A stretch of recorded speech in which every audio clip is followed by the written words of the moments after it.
Hello, and welcome back to another episode. I'm just going to do a quick little update recap before jumping into my interview. My big news is that Tentacular Tales book number 4, All You Need is Alien Love, is now available for pre-order on my web store. It's going to release there on July 23rd and then will be available on Amazon about 2 weeks later. So if you need to get your hands on it right away, make sure to order on my store. And remember that when you order directly from authors, it really helps us on a financial level, especially since Amazon takes a much bigger cut. So if you love the series and you want to support me, please consider that. And in my reader group, my PA is going to be helping coordinate a kind of rereadathon for folks leading up to the release. So you can go back and reread books 1 through 3, as well as the Christmas novella in preparation for release. And there will be all kinds of fun stuff going along with that. So you can look forward to that. Also, Greg Boudreau is on board and ready to record as soon as he can kind of fit it into his schedule, hopefully this summer, and I will keep you posted on updates with that. Now, without further ado, on to the show. Hello, and welcome back to another episode of Tea, Tentacles, and Talk, cozy conversations about LGBTQ plus romance. I'm your host, Chloe Archer, and today I have the fabulous Charlie Novak with me. Welcome, Charlie. Let me do a quick introduction. Charlie Novak is a British author of contemporary queer romance who writes stories full of heat, heart, and humor, often with a dash of nerdiness, would love that, and a splash of delicious food, double love that. She owns too many dice, not enough books, and has 2 very cheeky dogs. Charlie, thank you so much for joining me today. Thank you so much for having me. I'm so excited to be here with you. Yeah, thanks so much for having me. Yes. Oh, I wanted to have you on the show for a long time. We met a few years ago at GRL, and I'm looking forward to, I think I'm going to see you again this summer are you going to Shimmer and Rare or just one of them? I'm just doing Rare London this year, but I'm Okay. so excited. The Rare events are some of my favorites. Rare London is incredible. I did it a couple of years Good. ago, and walking into the XL, which is like this Yeah. purpose-built convention center, and Hmm. walking through it and getting to see like Rare up on all the banners and on all Right. the like digital boards, and you're like, oh, I'm part of that. It's just like the best feeling. It was really, really fun. I'm so excited. It's going to be my very first one. I've never been to a Rare before. I did ask, we'll see how it turns out, to be kind of put with the other LGBTQ romance people. So hopefully I'll be with all the cool peeps. Come with all the Um, cool peeps. They're yeah. really good at putting people like Oh, often like with good. people they've asked for. The Yeah. organizers, Amy and Eliza, are just amazing. Oh, I've that's so enjoyed all the cool. events I've gone to. Oh, I would wonderful. say wear comfortable shoes, but I don't. So do not do what I do. Yeah, I'll probably go the comfortable shoe route, but I have some cute comfortable shoes, so you know, Yeah. I'll work on rocking that. But yeah, Yeah. no, go I ahead. wore a stonking pair of heels to Edinburgh, Oh, which I oh, adored. I will often wear stupid shoes to events. And people like some authors will make fun of me halfway through the afternoon because they're like, "How you doing?" I'm like, "You know, I am suffering, can't feel my but it toes right works. now, but I look fabulous. No. I look fabulous, so we're gonna roll with it." Yes, I used to do that a lot. And then I hit 40. And then it was like a downhill slope in my 40s where I was like, nope, the heels are not happening anymore. So long. But no, I'm excited. I heard there's just like a ton of people who come to Rare. I think it's going to be really exciting. I would love to do one in Edinburgh sometime. I love Scotland, and I did my master's at the University of Edinburgh donkeys ages ago, but so I love the city. And where do they do it actually in Edinburgh? They do it at the is it the International Convention Center? Oh, It's okay, that really makes lovely. sense. It's over like a couple Yeah. of floors, Mm. but it was really lovely. My PA Charity came with me last year. She came Oh, over for a nice. week. and we did like a little food tour and Mm. of like British food. And she just stayed with me for a week, and then I dragged her all the way up to Scotland. We got tattoos and everything, which is what we Oh, tend to do when we see wow. each Oh, other. fun. Well, bonding. Yeah, we're two for two now, so. That's awesome. That's great. Well, okay, Charlie. One of the things I love to do when talking with authors is to hear a little bit more of your origin story. Mhm. I myself am a comparatively new author. I'll have my 3-year publiversary in September, but I just really love hearing everyone's stories, and I really like sharing them too because I want, especially aspiring authors, to realize that there is no one set path in all of this, that it's an opportunity and a dream that anybody can fulfill if they want to. Oh So yeah, 100%. yeah, so tell us a little bit about your origin story. How did you get to becoming a published author? Um, so I came into this kind of a little bit by accident, sort of. I always wanted to be a writer, um, but I could never really make it stick. Hmm. Like I was in different genres, and right then it just wasn't sticking. And I got Hmm. like 500 words into stories, and I would never like Oh, get sure. any further. And then I've always written fan fiction, Mm. always written fan fiction. Like as kids, like me and my What friends, are like as your teenagers, made fandoms? oh my, so like, well, as teenagers, we were like huge anime fans, so we would write Mm. like whole extended universes, like inserts and stuff for like Yu-Gi-Oh, Fruits Oh, wow. Basket, Rose and the Yeah. Maiden, um and we just came up with like loads of worlds, and then I That's so kind of cool. dropped out of it a bit. Hmm. And then when I was in like my early 20s, mid 20s, I got super into supernatural. And then Oh, like yeah. I kind of weirdly, it was like through Pinterest and then Tumblr and then like Hmm. into Supernatural. And I started reading a lot of Supernatural fanfic. And then I was like, I think I could write some of this. Hmm. So I kind of started out, and that's how I kind of got into writing more like queer pairings. That's how I started writing queer romance. Right. And it was all just like kind of like clicked slightly. I Mm. had a lot of fun with it. And then someone introduced me to the Kindle app. Oh, And I yeah. was like, oh my God, this is like fan fiction, but books. Right. Where has this been all of my life? Hmm. Goodbye, free time. Um, and I just started reading everything like queer romance. Mm. And then eventually I was like, I think I had an idea for a story, and I was like, I think I kind of want to try writing one. And I in the back of my mind, I was like, well, it's just to scratch the itch because I'll get like 500 words into this, and it won't go any further because it never does. It did But not. And now I'm nearly 6 years in, and I've written like 28 books. So, um, but yeah, like wow. fan fiction and It's Destiel me. and Yeah, Supernatural like, is how I met one of my best friends, which is Toby Wise. And he and I kind of like that's how we met, is through Tumblr, and then we kind of came into publishing together. We wrote very different stuff, but he is always there to like support me in my shenanigans, and I do the same with him. And we just like encourage each other in Oh, that's shenanigans, great. and yeah, so he's been like the first person that yeah we kind of published and we started reading together, and yeah, just so I didn't kind of expect to, but then I was like, oh yeah, I have a book now. And Right. then it's been yeah a long time, and That's so they keep coming, so I don't think I'll be stopping anytime soon. right. Right. Okay, so this leads me to an interesting question. I have not read all of your 26 books, but I've read a number of them, and it seems like you focus a lot on contemporary. But as a supernatural fan, would you ever write, or have you written a paranormal that I'm not aware of?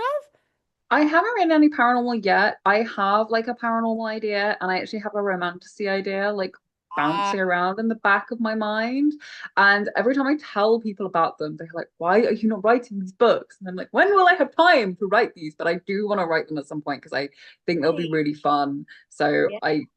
maybe at some point, I could see myself doing it because I have a couple of ideas bouncing around that I think would be really fun. Right. Hmm. Um, I think it was just always because I always used to try and write fantasy and stuff, and it never quite stuck. But Okay. Sure. um, I have more ideas for it now that I think will work with my style of writing and what I want to do and stuff. And Yeah. yeah, I think I could do. I think I might give it a try at some point, even if it's just for fun, just for me. And then I'll Right. put it on like Patreon or something, and then you can all come Yeah. and read my fun, silly, I mean, romantic or yeah, I think it's really, I love to see authors diversify and like, try their hand at different things because I'm like, everybody has a talent and it's something that can sometimes be like adapted to multiple subgenres in interesting ways. And so I love to see that happen. But I will admit that there is a lot more like world building involved with fantasy or sci-fi or paranormal, any of that kind of stuff. So um that can be a little bit more daunting depending. Um whereas I like actually really, yeah, oh I go love the idea of world building, and I play a lot of Dungeons and Dragons, so I'm mm, a massive nerd. I play a lot of D&D, and two of those campaigns, which are a present day and then a historical prequel because we can't ever just play one shots. Um, my one of my best friends is the DM, but she and I talk a lot about like the world building and we'll bounce ideas around and we'll just talk about stuff. And I love like I'll do a lot of world building with her and stuff for stuff. So that actually doesn't scare me that much because I've got people I can bounce it around off. And also it's really fun because you just start thinking about like, well, how does this work?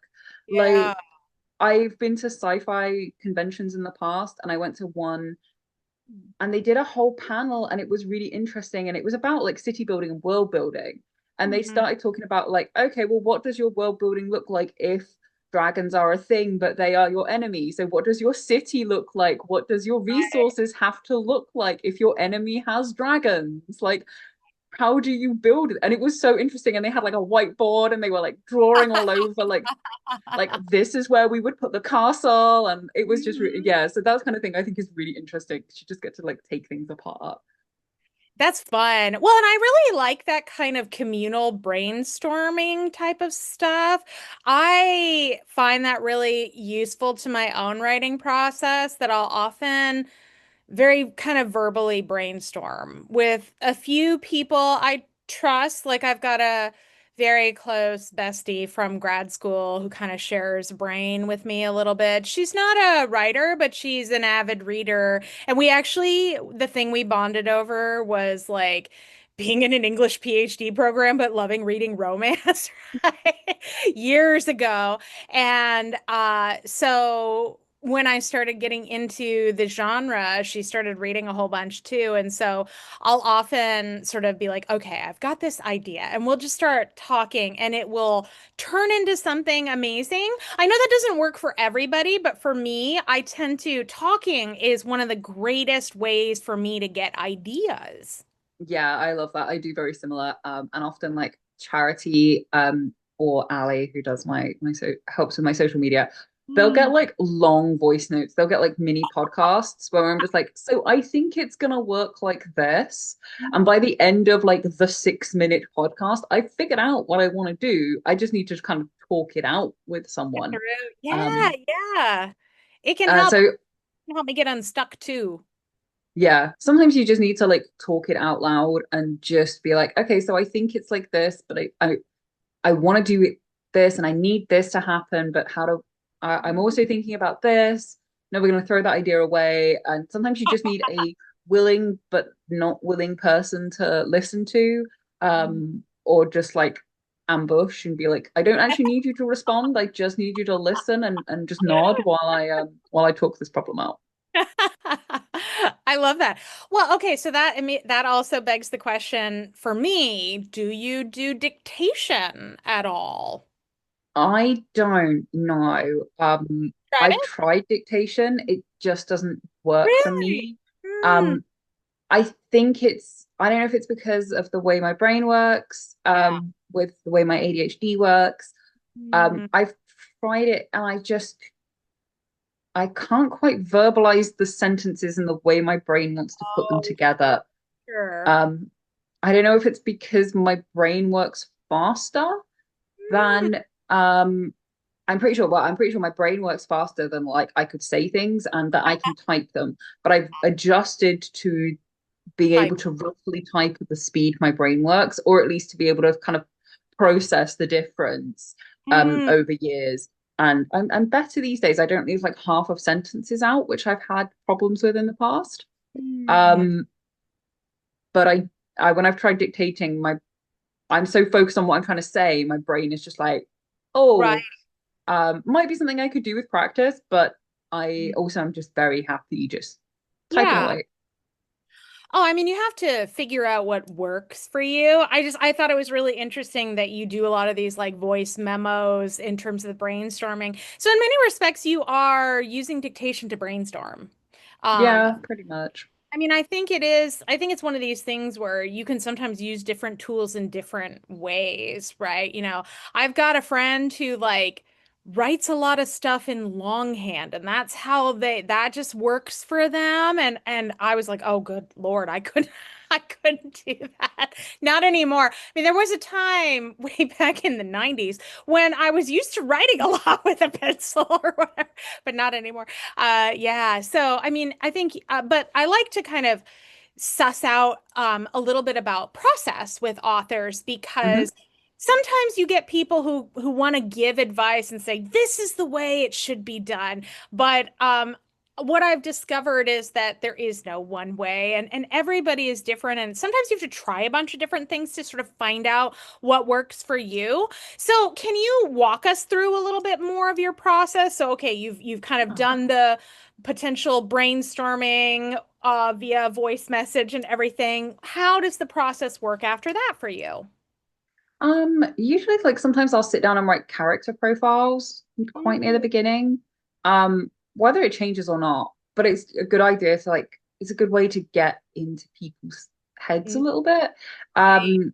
Even if it's just figuring out like what do they look like? How old are they? What are their goals? What are they like? What don't they like? A little Hmm. bit about who they are as a person, like where have they come from, where are they going? What do they want? Um, and sometimes I already know that because if they're side characters, then I already know who they are. I've got a fair idea of like I've been walking around sort of semi in their skin for a while. But if they're Yeah. newer, it's a bit harder. Mm. You should be like, okay, well, hi, how are you? Who are you? Who are you? Yes, tell me who you are. Um, I write in Scrivener, Oh, which I okay. really love, um, because I don't always write linearly. I try to, but sometimes I'll just get to a chapter where I'm stuck or I'm bored and I'm just like, I'm not sure. And I'll just put a flag in it. I can move on. Yeah. Yeah. But I'll lay out um, I'll lay out my cards. I know these days, like I've written enough that I know roughly how many cards I need. Mm. Um, I just do like one per chapter. I color code them. So like eventually, well, I'll tend to do that at the end, but then I'll just go through and I'll just work out, okay, where do I start? How does it unfold from there? And sometimes when I'm stuck, I'll get to the end. And I'm like, well, I know how I want it to end. Let's start at the end and work backwards. And then, Yeah. yeah, we'll meet somewhere in the middle. I Mm. say plot, some of it is very loose. Yeah. Um, some of it is just like, and then this happens. And then they have sex. And then somebody apologizes. And then this, and as I write, I will adjust as I go. So Mm. I keep saying I'm going to do this and I never do. One day I will take a screenshot of what my plot looks like before I start writing a book and then what it looks like when I get to the end. Because the second half is very much like this is what I think it's going to look like. It's a very much like a Here Be Dragons kind of. I think this is what is going to happen, Right. but I will know when I get there. Right. Um, and often like I'll have split chapters in two, I'll have added chapters, I'll have Yeah. taken plot points out because I'll be like, actually, you know what, this is too much. I don't need this anymore. Mm. Um, Sometimes, yeah, I'll have added chapters because I will just have no idea. I try not to totally pants, but I have done that recently. I wrote my most recent serial for Patreon, which is called Licked, which I Mm. finished. I completely pantsed that. I did like I knew roughly how it was going to start, and I was like, oh, this is going to have this trope in it. And then I started writing the first chapter, and I wrote the first two chapters like, this is not going to have this trope in it. Something completely different. Who are you people? Um, and it was very much like I'm not really sure what is happening, but we're just going to roll with it and see where we go. And it worked out really well. So I think it's just having the confidence in like I kind of know where I'm going and what I'm doing. Right. Um, and I know that if I get stuck, there are people I can talk to, but also sometimes if I get stuck, I just have to go and think about like it's usually like if it feels like it's really pulling teeth, then there's usually something that there's not quite working. Um, and I Right. know well enough now to be like, oh yeah, okay, it just needs either unpicking or prodding or something like that. Right. Yeah, I think a lesson we often learn early on is not to force something that doesn't want to work with the story. Sometimes you have to figure out something else. But I did want to come back to you'd mentioned your Patreon, Hmm. and I would love to hear more about why you decided to start a subscription service and what kind of advice would you have for any authors who are considering starting one? What do you know now that you wish you had known before you started doing a Oh Patreon? my God. So yeah, I've had my Patreon for 2 years now. It's a lot of hard work. If you want to do one, you can very much make it what you want it to be. Sure. So I do a lot of fun things on mine that I like doing. So, for example, Mm. like every week for three of the tiers, I do what they're called like prompts. So I was a Tumblr person. So if you grew up on Tumblr, if you went through a Tumblr phase, you'll have known there's like often you get prompt lists and then you pick someone, you DM someone, you just be like, oh, hey, here is the number and this is the pairing I want you to write. So I do that, but for my own world. So Oh, we do a series nice. of them. We've done Kiss prompts, which is actually a collection you can get on my website now. We've done not suitable for work ones. We've done text ones, and I'm just starting one, which is occasions. And they're really fun because I get to go and write fan fiction about my own characters. That's awesome. I mean, so kind of like really thinking about drawing from particular strengths you already have and stuff that you enjoy doing. Because Yeah. I think the thing that I'm looking to start one myself, but probably not until say 2027. I'm a long game kind of person. I'm like, I will do research for a year or two before. Yeah.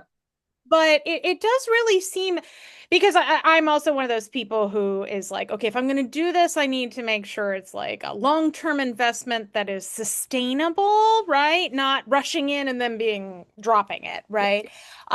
So what do you find works for you in terms of making it sustainable as, like you said, kind of a weekly type of thing? Yeah. So I do some of it is I have someone who helps me with it. So Charity does some of the stuff for me. Like I'll That's write everything out and she'll schedule it like when we do chapters. So I don't share work in progress chapters usually. I know some people do like weekly work.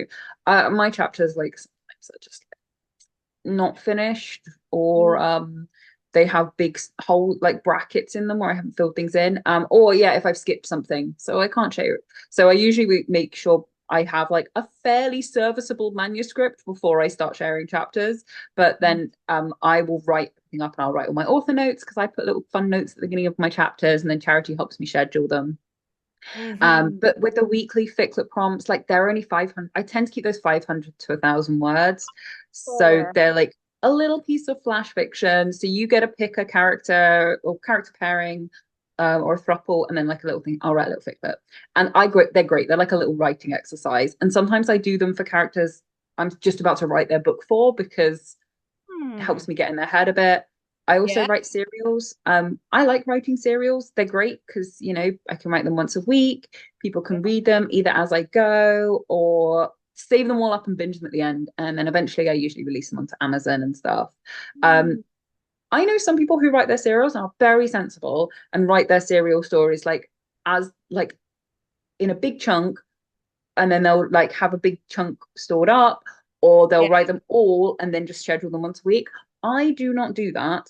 I tend to though write them on the day that they're supposed to be posted, which Mm, shouldn't work, but it does, because even if I've been having a week where I can't get any words, suddenly I can sit down and smash out a 2 or 3K chapter. mm, Um, and it really works, and I really like doing them. Um, so that's yeah, great. I'm really lucky I have help. But I think if you are looking at doing a Patreon, definitely consider it an investment. Think about what you want to achieve, Mhm. um, what you want to share. Like, do you want to do art? Do you want to do, you know, Right. serials or fun things, short extra bonus shorts? Um, what sort of are your goals, and also what is sustainable for you, Right. what is manageable, because it's very different for every person. And Mm. I think like sometimes we are all very guilty as authors of being like, no, no, no, I can do this, everybody else is doing it, I can do this too, whether we can or not. I'm sometimes a little bit guilty of that, because I have ADHD and I do not tend to think things through. um So I do things because I think they're fun. But I really love my Patreon. I'm so lucky. Like the people who are on there, my fans who are on there are amazing, and I love their comments. Like Mm. sometimes just like seeing how they're excited they get for some of the chapters, Right. um, like reading their comments sometimes just makes me giggle so much. Like I'm just like, I don't mean to torment you, but also this is Right. fun. So Yeah, I mean, I think for me that, I mean, I know having like a diversified income stream would be really nice with a subscription service, which was sort of one of the reasons I was thinking about doing that. As we know, Amazon is so problematic, unreliable, inconsistent, all of the things, right? It is still obviously really important for many authors, especially in our genre. But I think it's nice to have another. But I have thought a lot about, okay, I get a lot of energy pennies from enthusiastic reader engagement, right? When it's like, I mean, I don't know that that is the case necessarily for everyone, but like when readers are just like, oh my God, I'm like, yes. And like energizes me, like, yeah, like Super Saiyan mode kind of thing. yeah, And yeah. so I think that's really cool. I mean, I guess okay, so I have a follow-up question here, and I don't even know if Patreon is actually really set up to do this, but you mentioned you were a big fanfic reader, writer. Now you kind of basically are doing fanfic in your Patreon. Do you let your readers do fanfic stories of your work too within that context? I mean, if people do write it, I've not read any. And I probably wouldn't, just for like I love the idea and I think it's amazing, but also there's some like quite complex legal issues involved. Um, Mm, which is like because it's my own IP. right. Yeah, there's some complex legal issues in terms of like if I read stuff, then it and then I wrote something that somebody considered to be similar. Um, Right. there's some Right. quite complex legal issues there. Yeah, I can really see that. Although I live for the day that somebody makes some fan art for one of my series or something like that, because Oh my that God, yeah, like I would is, die. yes, right? But I Because mean, like, I mean, I get art. I'm so lucky because I get art done for my own stuff, and I just like love working with the artists I work with. Some of them are, I mean, all of them are amazing, and some of them have become like friends. And people I like get to chat with more, um, and I mean, I've even had stuff designed that I am probably gonna get tattooed because oh I'm wow. yeah. So I did a book box like for my Roll for Love series last year. And in that, two of the characters, Jay and Edward, have a matching tattoo, and it is super cheesy, because they are Jacob and Edward, and they have a very cheesy, like vampire werewolf tattoo. I had that tattoo designed by my fabulous tattoo artist, Hector Myhill, who does Yeah. most of my tattoos. And he designed it for me, and he made it super cheesy, and I love it. And he was like, I wasn't sure if you wanted something classy, or I was like, but then you said cheese, so it's kind of cheesy and trashy. And he sent it me, and I actually had it made as temporary tattoos and stickers. Oh, fun. But I love it so much. I'm gonna get it actually tattooed, I I think. love it. Oh my gosh, that's amazing. I'm hoping I can get it done for rare. It's very cheesy. It's got like little like red love hearts and like sparkles and like fangs and a werewolf paw. And Oh, I love it. that's So yeah, make your own fan art and then have that tattooed. Like just do whatever you want. Like I'm just gonna get my own. I might even do what Edward has and get it. Ed Jay, the character Jay, he has it on his side somewhere. Edward has it as a tramp stamp, and I have enough room on my back to get it done probably as a tramp stamp. So love I might it. do that. If Oh I can sustain the pain. yeah, Although getting I've my back tattooed was very like not. I just went to sleep because I'm yeah. Yeah, I've seen a lot of interesting like honestly they're kind of like TikTok videos, but but of tattoo artists talking about women are such better people to tattoo than men because women can handle the pain from tattooing a lot better than male clients tend to. I think that is like I mean I fall asleep when I get tattooed That's so sometimes. So funny. Wow. uh, I don't know if I would fall asleep, but I could see a way you could kind of get into the zone and just sort of like chill out, mentally yeah. meditate. Yeah. Yeah, I mean, when I had my back tattooed, I mean, I was, lying on a padded bed and, Uh, like on my, lying, oh, I just thought I'm lying gonna break there. you And I was now. I just might like, as well I make was the just like, most. oh, I'm just comfy. I'll have a nap. That's awesome. Uh, Well, I want to kind of circle back a little Yeah, bit because hearing all about this in terms of, your main fiction publishing schedule, your Patreon work, the serial you're doing there, the book box stuff that you mentioned to me. How do you balance doing all of that with a full-time job? badly. Um, uh, I work 4 days a week. I'm really lucky. I currently Oh, work 4 days a week. oh, So I have nice. Fridays off. Um, I have a very supportive team. Mm, Um, so I have Charity who does all of my like schedule helps me with all of my scheduling mhm. is the reason I have any sanity like half the time Yeah, reminds me to do stuff yeah. also will do some like day-to-day like admin stuff for me or remind me to do day-to-day admin stuff um and is just generally there like if I have problems, if I have questions, will like just remind me, to do things, be like, hey, don't forget, you need to do this week. I'm like, oh yeah, maybe I should do that. And then I have lovely Ali who joined me last year, who does some of my social media. Is helping me like do a bit more with TikTok at the moment because she's super good with videos and I am not and helps me with my Facebook group. And they are both just like amazing cheerleaders. They Mm, will alpha read for me, yeah. and they're just super helpful and supportive. Um, I have a very supportive husband who is just like half the time I'll be like, oh, I have work to do, and he'd be like, go and do your work, or I'll be like lying on the sofa doing nothing, and he'll like stick his head around the door and he'd be like, don't you have work to do? And I'm like, yes, but also no. Right. Um, so he is very, very supportive and in a lot of different ways. And I'm really, really, really lucky. Um, so yeah, and I have very supportive friends and everything. So it is hard. I have burned out. I burned out last year really badly. I have realized where my limit is, and I kind of am trying not to go there again. So this year is a bit slower, doing a little bit less, spacing things out a little bit more, and just kind of realizing like, oh, hey, I need a break, or I need to take some time off, or I don't have to work 24 hours a day, 7 days a week, 365 days a year.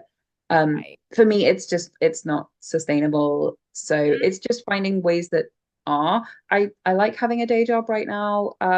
It's very helpful. Um, and the people I work with are great, which is lovely. So yeah, I don't know if I have the key to balance, but I Yeah. know like what it feels like when you don't. Right, right.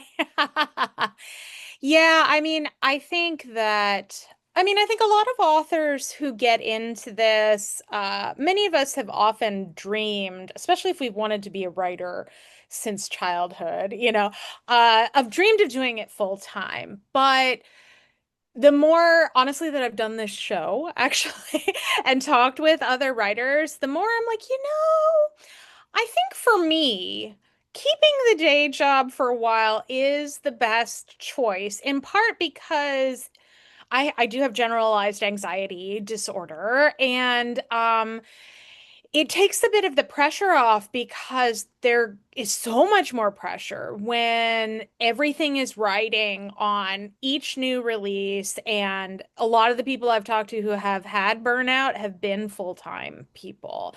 And I am a single income household. I don't have a partner. So it's just me. And it's sort of one of these things where, as we're seeing right now, uh, markets are not consistent. And so you sometimes will have peaks and valleys, right? You will have some years that are great, some years that are more of a drought comparatively, right? And so I think, just being able to have that reliable, consistent monthly paychecks that are coming in so you can cover your bills. And, my dogs, I'll be honest, have become accustomed to a certain style of living that I have to maintain for them. And Yeah, so, yeah, I so get I that. partly why I at least continue. I mean, I enjoy my day job too, and I went to school for a very long time for it. So it's one of these things where it's like, okay. But I do think it's worth always it's worth having these conversations about how do we balance anything and make anything sustainable in an author career, whether it's full-time or part-time, because you can get overwhelmed really Oh easily. yeah. You know, I think the thing that I have learned, because I have slowed down a bit this year, I pushed myself a little too hard last year, and I had been having some health issues and some other things going on, and I was like, okay, this is not. My editor and I talked, and she's like, you can't do this again next year. And I was like, you're right. So I've kind of slowed down, and it's been a lot better for me, and I feel like I was kind of on the cusp of burnout, and I kind of took a few months off to really relax and just refresh. And now I'm getting back into the swing of things, and I'm enjoying myself. And I don't have a whole bunch of preset pre-orders on Amazon that are stressing me out and making my anxiety disorder spiral, all that kind of stuff. And the thing that I had a lot of fear about, well, will readers wait? And the thing that I'm at least learning is yes, they will. They're in general really understanding, especially if they are your serious fans. You'll get occasional people who just want to binge stuff in KU and will be like, where's the next book? Oh, but most people, they really understand. I'm finding, if you need to take a little bit longer, like they will wait for a good quality book versus a rushed lower quality Yeah. one. So I think, Oh, so, 100%. Yeah. And my yeah. readers tell me off. I love Mm, them. But like sometimes, like at the end of last year, and I was like, oh, this, and they were like, please do not do this again. yeah. Like, we love you. Please Yeah. do not do this again. Yeah. This is too much. You have Yeah. to take a break. So Right. they're really good, and that's really helpful. Because it's great to know that people love you enough that they will wait for you Right. and want you to still be around to write books. But yeah, for me, like having a day job does mean that I can do fun things. I can do lots of fun art. I can do special editions. I can do Right. fun like audio and stuff. And I get to not be irresponsible, but occasionally I get to do fun things that I maybe couldn't do um Right. if I didn't have um if I didn't have a day job. So and then yeah, I get to do like loads of fun things and um partner up with artists and do Yeah. do things like that.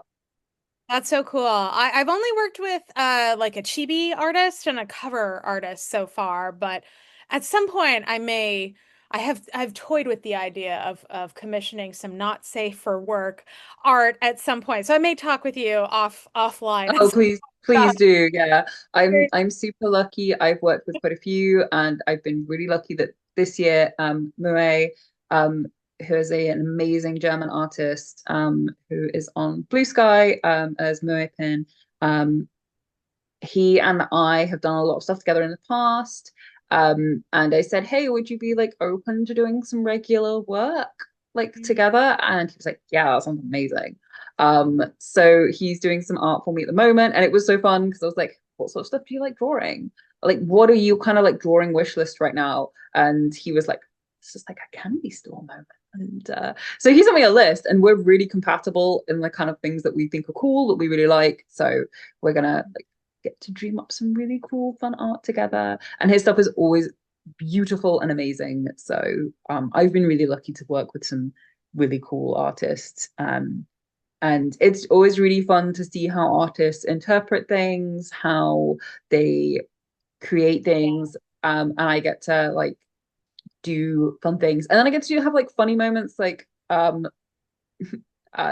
and I joke that like he will send me this like really sexy piece of art, and I'm like looking at the background details. I'm like, this is really hot, but neither of these characters drink coffee, so can we swap the coffee machine on the kitchen counter out for something else? Mm-hmm. Or like, oh, so this is in the like the locker room toilets of the rugby club, but it's got a door, but like I like the fact that you've drawn lockers so that we kind of get the vibe, even if it's not too. Do we want to like nothing? Like I'm like, this is really cool. Can we just tweak this? And he and I will joke about the fact that like we're like nobody will notice these details. Nobody's looking at these details, but I'm just like, should we have the door closed or not? I love that. That's so cool.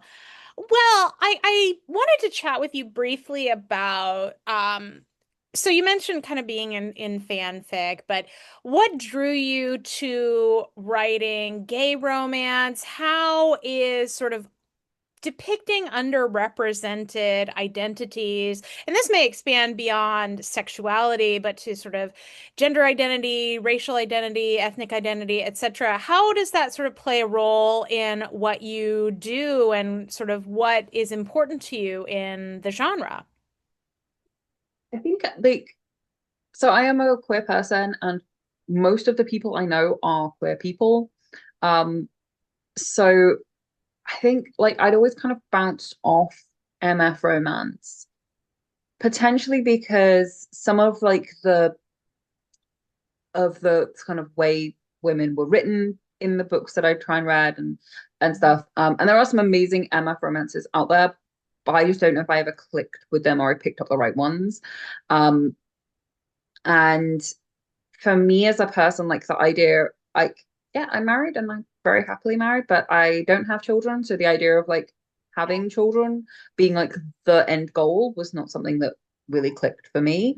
Um, but when I started writing queer romance, it just felt so comfortable. It's a space I feel safe in, it's a space I feel comfortable in. As a queer person and getting to kind of talk about queer identity and kind of not have, I guess like a spectrum of queer identity, but also of the people in queer spaces. Yeah. Um, and to kind of like talk about at times like to write British queer characters, and to sort of talk about British queer spaces. I've written a whole series with like drag artists and stuff because I love drag as an art form and getting to create like cool, safe drag spaces. Mhm. To kind of, yeah, talk about that. Like, there's no one way to be queer. Every queer person is different. Mhm. Um, and to kind of, the way that everybody experiences queerness is different. Like it's going to be different for everyone depending on who you grew up with, where you grew up. Right. Um, Yeah. what where when you grew up, Hmm. especially in the UK, where we had this thing called Section 28, which came in the 80s, and then was finally repealed in 2003, which basically said it was illegal to teach young people that gayness was a thing, that queerness was a thing, that it was okay to be queer. Um, and even though it was repealed when I was about 13, it still had like massive ramifications for everyone I know growing up, and for like, Gen X and stuff. So for us, like being able to like be comfortable in a queer space is really important to me, because Mhm. for like my generation and for the generation before me, like we weren't allowed to have that in the UK. Like we were told, you know, oh, you can't be gay. There's nothing, it doesn't exist, or it's not a good thing. Like, and we see like in the US, people trying to introduce similar kind of laws, and it's like, oh, because it will stop people becoming queer. And it's like, no, it doesn't. It just represses people and Yeah. they suffer massively. And then they have to go and unpack all of that. Right. Um, so for me, yeah, and then being able to explore a little bit of like gender identity, and I do want to write more like trans characters Mhm. um in the future. Being able to, write diversely is important to me. But also just to, to create queer people that you want to know and you want to hang out with. And I've Mhm. been really lucky to be told, you know, in the past, oh, you're queer. Your characters feel like real queer people. They feel like people I know. They feel like people I want to hang out with. And Mhm. that is really, that's the best thing to me, to know that I've made characters who feel like people you want to be friends with, that feel like people you know. Um, and there are little bits of people I know or myself in characters. Um, because I don't think we can help it. You just pull from everyday life. So you Yeah. give characters like little traits of people that you love. Oh, yeah. Um, so yeah, I think sometimes it does reflect some of my friends or my experiences. Um, I mean, that's why there's a lot of like, Dungeons and Dragons. And also, I've written characters with ADHD. Getting to explore that has been really cool. It's really funny. I look back, I didn't know I had ADHD until I was in my late 20s, early 30s. Um, so like, yeah, about 3 or 4 years ago now, maybe a Yeah. bit longer. And I realized like when I look back, one of my very early books I had written, in the second book I wrote, which is Extra Time, Kit in that, and I would describe Kit as eccentric. Um, and I gave him some of my traits, and then I look back, and I'm like, wow, this man has wildly undiagnosed ADHD. And I've mentioned this to a couple of people, and they were like, yeah, I thought it was deliberate that this man has like very obviously undiagnosed ADHD. And I'm like, no, he's just me. People didn't realize that they had wildly undiagnosed ADHD.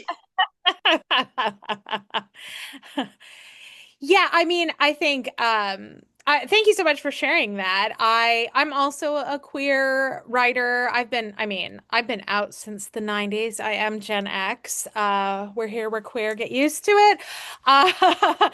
Is basically the generation I grew up with here in the US anyway. But I mean, and I grew up reading, I would read straight romances, and there were aspects like I liked the romance genre. I liked the whole emotional, affective component of it. I loved like especially ones that had kind of more fantastical worlds and stuff like that. But yes, I often didn't always like the gender politics of the genre and didn't fully connect with it. I discovered lesbian romances, Radcliffe lesbian romances through Naiad Press in the 90s and read a whole ton of those. Um, and actually and then, when the kind of MM romance boom started happening, I was like, oh my gosh, because I was actually never a fanfic reader or writer. I would like things about certain types of franchises, but I wouldn't necessarily want to write spin-offs. It would give me a different idea for something brand new, right? Like, oh, I got this little kernel of inspiration and I want to, this other story idea would sort of come to me. Um, now I'm really excited to see that there is a sort of mini boom happening with sapphic FF romance as well. And I'm actually going to be publishing my first one in December as part of my Tinsel and Tentacles 3.0, which Toby is in as well. But have you ever written sapphic? Will you ever maybe write something sapphic in this? You mentioned trans stuff as well, but is that something you would ever explore too? Yeah, definitely. So I have a couple of like established FF couples Yeah, in I have them as my pictures and yeah. books. So I haven't written like full novels or anything yet. They are something I want to write. Um, Jules and Chantal, who are the kind of secondary, like one of the sort of background couples from my Forever Love series. They have two shorts that I wrote with my, through my prompt series. Um, and it's super cute because I was just like, I want to see if I can like what people will respond to this. And all my Patreon readers were like, where's the rest of it? And like recently I was asking them like, what kind of art do you want to see? And like quite a few of the couple, like, what couples do you want to see art for? And they were like, Jules and Chantel, like, where are my girls? And so, I'm hoping to do some more stuff with them and a couple of other characters. Two of my drag artists are together, and one of those, Maddie, is a trans woman. So I would love to write Maddie and Ink's Yeah. story because and it's when I think of my drag characters, I can never remember, like half the time I can never remember the government names. If I came up with their drag name first, that's just who they Right. are in my head. So when I think about my book Baby Queen last year, which came out, I know Barbie's name is Anthony. I never call him Anthony in my head. He's always just Barbie. Uh, Yeah. That's great. Yeah, and I'm taking a lot of hope from seeing more readers being receptive to reading mhm, elsewhere on this LGBTQ spectrum. I think, MM is often their gateway thing. In the past, some readers were really, no, would never read anything that wasn't MM. But I like to see that, because I have a number of FF side couple characters, and I mhm, teased the one that was going to happen for this book that's coming out in December. And, I've seen a lot of really positive responses. I mean, it's not everybody, but, it's enough where I'm like, okay, this is really great. I mean, it gives me hope as a queer person too, that we're yeah, building greater allyship. We're opening people's minds to things in really positive ways. So that's yeah. wonderful. But speaking about worthwhile causes and all of that, I want to get to your upcoming release, which, I mean, it sounds fantastic. It is called Delicious, an MM Plus food themed charity anthology. Girl, tell me more. Yes, so Delicious comes out on 27th of May. It is a food themed anthology. I love food. I am a big food person. I write a lot of food in my books. I am terrible. I make a lot of people hungry because I like to eat food. So I like writing about people eating food. And I have quite a few food characters. I've got chefs, I've got bakers. So Charity and some PA Charity, we were like, God, we maybe want to do an anthology at some point. And we talked about this last year, and we were like, well, what would the food be? What would the theme be? And we were like, well, food, food. Yeah. It has to be food. Um, so we came up with this like last year, and then we basically made a huge list of authors that we wanted to work with, people who write food themed stories, um, or have like chef or baker characters, and a couple of my friends who I was just like, you come do this, which is why Toby is doing it because Toby does not write contemporary. Mm. Toby is, I can drag him into things because he is my best friend and I get to drag him into these things. So it's amazing. I'm like, the response has been incredible. The stories are amazing. Everyone has just stepped up and it is huge. The paperback is 2 volumes. Okay. because it's like Big. probably close to like 900 a thousand. It's about 250,000 words in total, the entire anthology. We have 17 stories. Um, and we've got so many different tropes and different, we've got an MMM story, we've got trans rap, we have some disability rap. We just Everyone has just stepped up and just done the most incredible stories, and I cannot wait for everyone to read them because So cool. yeah, just if you I mean I would recommend you get snacks. I would recommend anyone who reads this get because Read snacks in general. I feel like that's just part of the process. yeah, you need more snacks. So yeah, my story is Loaf of Your Life, and it is about a baker, a bread baker, and he does the 3 a.m. shift. He gets up, he bakes bread at 3 a.m. and one day he sees this guy walking around. He's like staring through the window at like 4 a.m. at the bakery, and he's like, okay, this is weird. And the guy turns up like a day or two later, and he holds like a sign up, and he's like, I'm really sorry for staring. I have insomnia. Um, and so um you Not a know creeper. I just am a yeah, cancer. I'm not creepy. I just have insomnia, and I go for walks at like 4 a.m. And then they make jokes about like being a vampire and garlic, and they kind of fall in love through bread. And then Who would? yeah, Riley is the baker, and then Jace is the other guy, and Jace is a translator. Mm, And he eventually decides to go to the bakery like during the day, very first thing, so he can see Riley, and like he gets some bread and some pastries and comes back like pretty much like every day that they're open, and still goes for like his 4 a.m. walks, and they just kind of so eventually precious. they go on a date. Oh, And it's very much falling in love very slowly, but over bread. I So you're going to need croissant and pain au chocolat, maybe some sourdough or some focaccia. Um, but yeah, okay. it was really fun to write.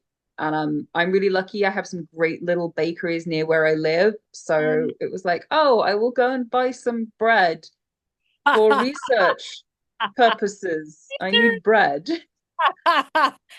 I mean, it would surprise none of my friends when I say a baker could easily seduce me with bread and croissants. Like, Oh, no. Um, it's also a reason why I had to stop watching. I love it, but the Great British Bake Off, because I would get these like every time I'd watch, I'd get these like horrible, intense, must satisfy cravings. Like, oh my God, the bread, the cake, everything. It was same. much. I couldn't keep watching it. I love it. I mean, yeah, I mean, the other week I was finishing off the book, my next rugby book. One of the Mm, characters in that loves strawberries, so I found myself buying strawberries because I wanted strawberries. But yeah, yeah. I'm really proud of Delicious, and also it is raising money for two really incredible UK Oh yes, charities, that's what I wanted to ask. which I should have mentioned. But yeah, we are raising money for Switchboard, which is the UK's national LGBTQ plus hotline. It is one of the UK's oldest queer charities as well. Excellent. And then we are also raising money for AKT, which is the National LGBTQ plus Youth Homelessness Charity. And they provide support for, I think it's like 16 to 21 or maybe 24-year-olds, LGBTQ youth who are experiencing homelessness or are at risk of homelessness. And they provide like support and housing, and just, to help young queer people who are, yeah, who have lost housing or struggling to find housing. Hmm. I mean, a super worthwhile cause. Is this going to be available for a limited time? If so, how long? Is it wide or is it KU exclusive? So it is KU exclusive. But you can pre-order it. We're also doing paperbacks. It is all just through Amazon, and it is probably just going to be the 90 days of Kindle. But yeah, please go and read and support because your money is going to go to some really fabulous causes. The pre-orders have been amazing, and I'm so grateful to everyone. And it's been really nice. I've seen a couple of early reviews. I don't tend to look at reviews, but sometimes I look at them on BookBub because I usually only see the nice ones. But it's been really nice to see people saying, I wanted to read every story in this charity anthology, that they've loved it, that they have just loved all of the stories. And I like it when people say I'm really mean because I've made them really hungry. Because yes, be hungry, go and read. And then, I mean, it makes me hungry. Just like we have stories featuring pizza and tacos and like cheesecake and bread. And now I'm just like listing all this food. I'm just like, I want some, I want all of this like right now. I want, Making me hungry. It's almost lunchtime here. I'm like, yeah, oh. like Lamingtons. And it's really nice because we have authors from around the world. So a lot of them have brought their like So great. culture or their food culture into the books. We have like some Australian authors, we have New Zealand authors, we have British authors, and American authors. So it's just really nice to see Yeah. people use food that they love um, to tell stories. And that's really important to me because I think like food is such a universal love language. Yes. Um, and I love going to different countries and trying like local food Mm. and just going for a wander around and just finding the little hole in the wall restaurants. And just yeah, just finding anything to try. And yeah, me and my partner are both very food people, so we'll just yeah, we'll go and find the small places and Oh, when I um travel, that's half the journey is yeah. And it's been quest really for fun. food. We've had some great experiences. Like we stayed at an Airbnb in Rome, and Mm. the guy was like, "Oh, go round the corner to the fishmongers around the corner, and then go through the fishmongers and into the back of the fishmongers because there's a restaurant there, and it's like a fish Wow. restaurant." Um, and it was amazing. Go down this like back, all these back alleys, and you'll find this gelato shop. And we were like, okay, cool. And it was like a place where a lot of the locals went to get gelato and ice cream, and it was amazing. We went there like every single day. And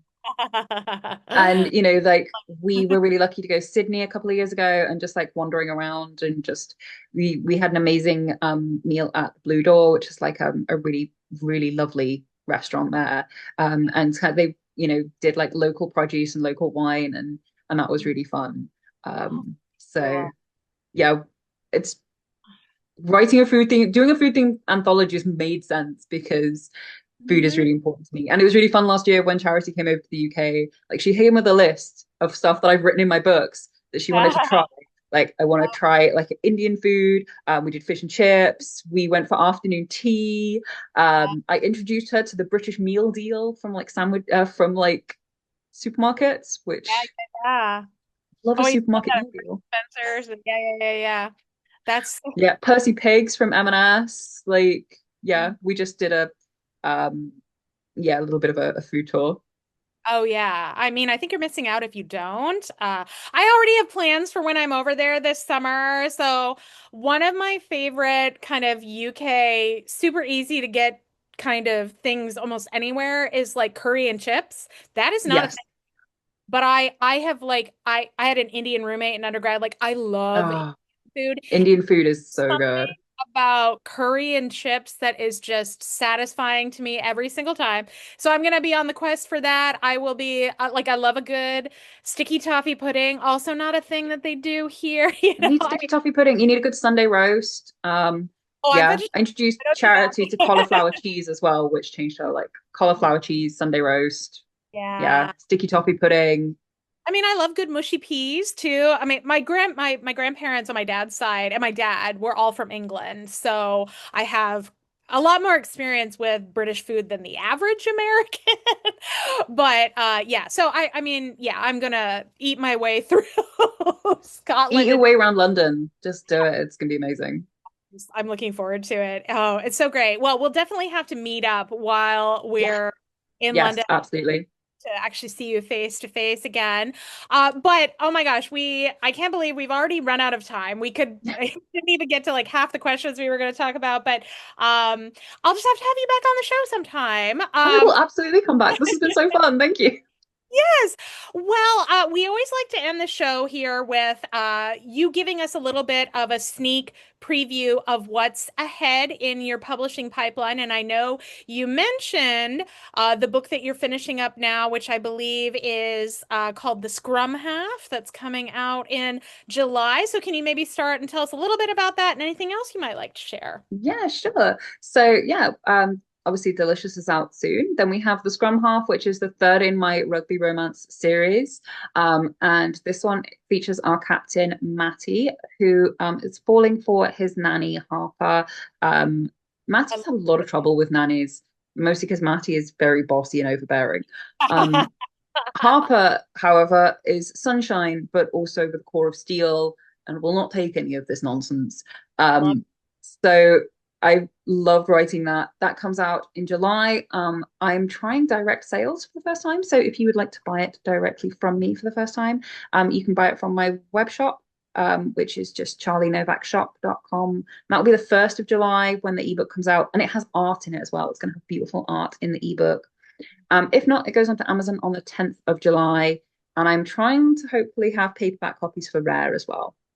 Oh, wow. Nice. If I can get my act together.